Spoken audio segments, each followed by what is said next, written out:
L'histoire du prophète Mohammed, que la paix et la bénédiction d'Allah soient sur lui. Il est né à la Mecque, en Arabie Saoudite, vers l'an 570 de l'ère commune.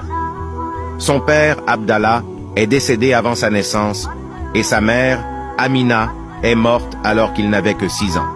Après la mort de ses parents, il a été élevé par son grand-père et plus tard par son oncle. Mohammed, paix et bénédiction d'Allah sur lui, a passé une grande partie de sa jeunesse à travailler comme commerçant et caravanier. Il était respecté pour son honnêteté, sa droiture et sa sagesse.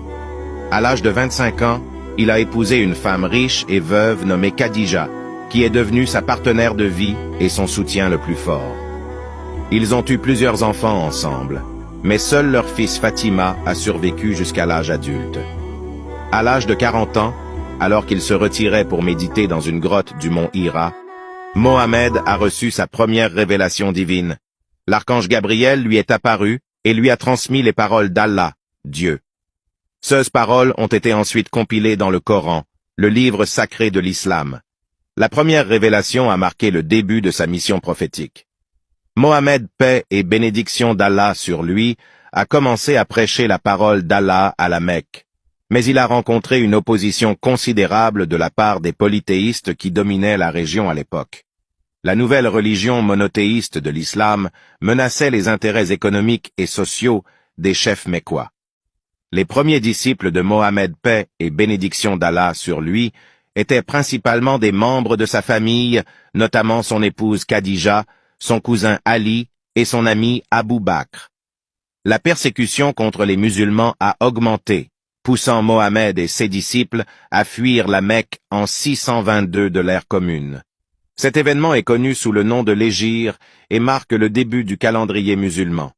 Mohammed s'est installé à Médine, où il a joué un rôle clé dans l'unification des tribus locales sous la bannière de l'islam.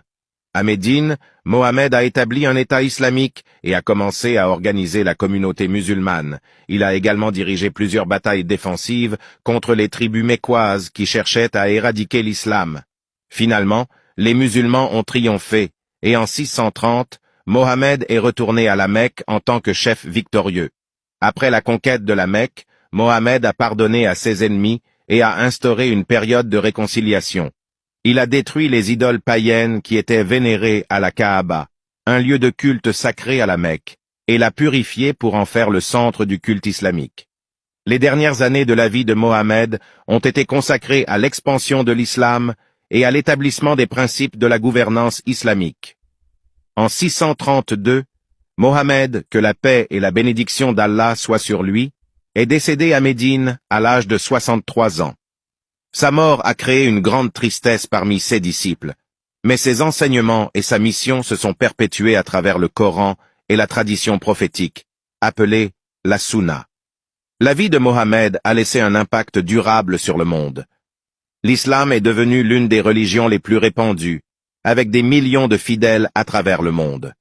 Mohammed est par le dernier et le plus important des prophètes envoyés par Allah pour guider l'humanité vers la vérité et la droiture.